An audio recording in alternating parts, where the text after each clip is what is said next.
Baik, tanpa berlama-lama langsung saja kita dengarkan pemaparan materi yaitu 10 konsep esensial geografi dan penerapannya.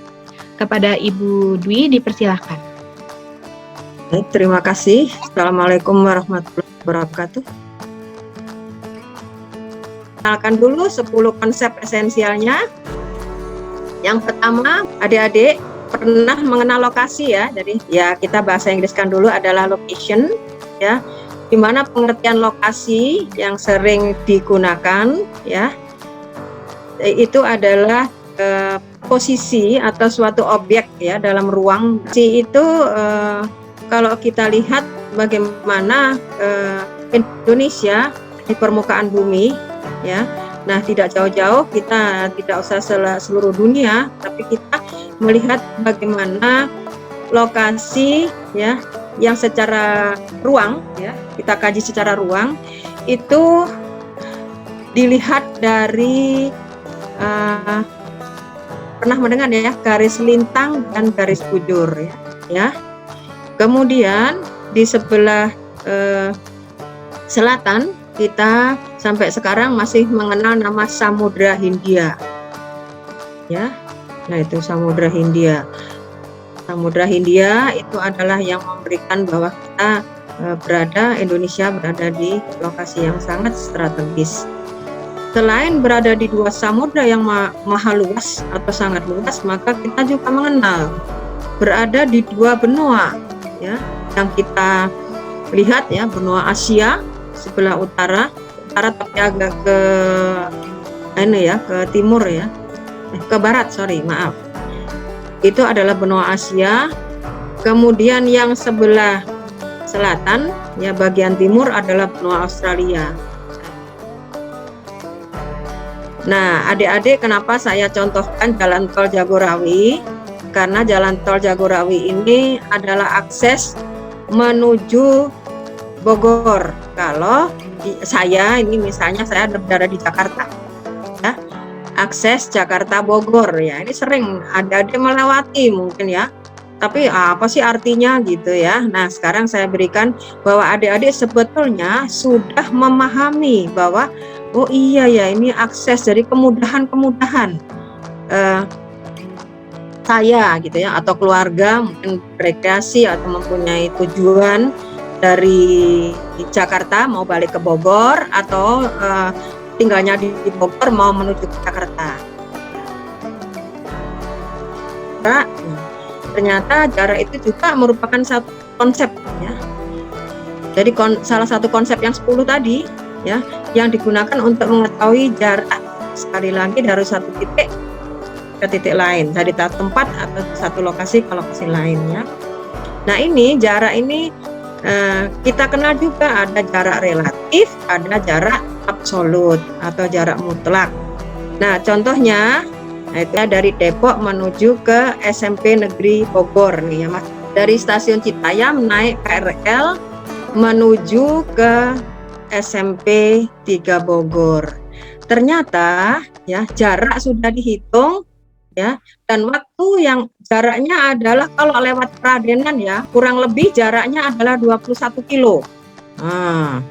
Ya, 21 kilo itu bisa ditempuh dengan waktu hanya 1 jam 1 menit.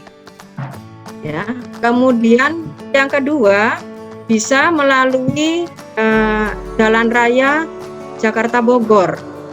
Jaraknya yang melengkung itu adalah 83,9 kilo. Itu sudah dihitung. Maka waktu yang diperlukan adalah 1 jam 3 menit. Nah, kita mengenal istilah jarak sosial. Nah, adanya pandemi COVID yang mulai Maret 2020, ternyata manusia aksesnya, keterjangkauannya ya untuk menuju suatu tempat itu sudah mulai terkendala ya. Sudah mulai membatasi secara sosial. Sekolah atau kalau di bahasa asing kan pattern ya, adalah bentuk khas dari interaksi antara manusia dengan alam ya. Alam dengan alam maupun manusia dengan manusia. Ya, apa sih yang merupakan apa yang dikatakan pola itu? Pola adalah susunan, bentuk, dan persebaran fenomena geografi yang beraturan dalam ruang atau dalam spasial, ya. Misalnya adik-adik melihat, ya, pola persebaran gunung api itu Sumatera itu banyak gunung apinya tuh, mulai dari Aceh, ya. Ini adalah peta lama yang diterbitkan tahun 2021 ya, tapi masih terpakai ya. Peta awal adalah 1994 ya. Nah itu dari Pulau Sumatera sampai Jawa. Wah, adik-adik lihat Pulau Jawa ini penuh dengan sebaran gunung api yang masih aktif. Yang merah itu aktif ya. Kemudian selain Pulau Jawa kita menuju ke timur, Bali ya. Bali juga, Nusa Tenggara Barat juga ya, beberapa Nusa Tenggara Timur ya. Itu sampailah melingkarnya adalah di Pulau Seram. Nah, ini kalau konsep yang kelima, konsep morfologi ya. Morfologi itu adalah bentuk permukaan bumi ya.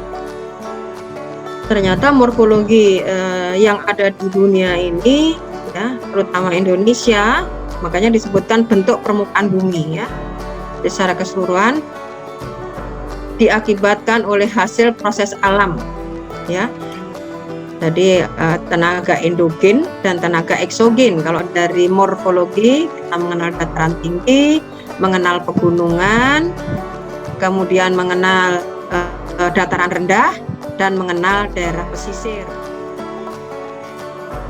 Konsep yang keenam, kita mengenal aglomerasi ya. Aglomerasi itu adalah pengelompokan penduduk dan aktivitasnya pada suatu daerah ya. Untuk apa sih aglomerasi ini dikenalkan ya? Untuk menjelaskan adanya kecenderungan mengelompok ya di suatu tempat itu adalah manusia ya. Nah, ini saya contohkan ada kawasan industri Cikarang ya, banyak sekali perusahaan-perusahaan yang berada di satu pemusatan ya, di satu aglomerasi dengan keterkaitan antara satu industri dengan industri lainnya ya. Maka kita sebut kawasan industri Cikarang ya. Dari konsep yang ketujuh, ternyata masing-masing dari apa yang tadi disampaikan itu mempunyai nilai kegunaan.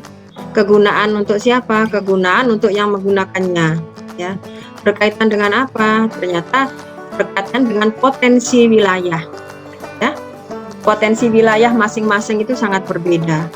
Saya ambil contohnya yang paling mudah itu adalah wilayah gunung ya. Di puncak Bogor itu ternyata adik-adik kenal ya, di situ ada perkebunan teh ya. Yang ke-8, ternyata dari 7 konsep itu saling berkaitan ya, saling berinteraksi, saling mempengaruhi. Jadi sudah berinteraksi juga mempengaruhi, saling ketergantungan ya, dari satu wilayah ke wilayah lain ya. Bahwa Pasar Kramat Jati itu ya sebagai tempat pemasok wilayah produknya perkebunan ya yang ada di daerah contohnya di sini Cianjur dan Sukabumi, maka ditaruhlah di situ.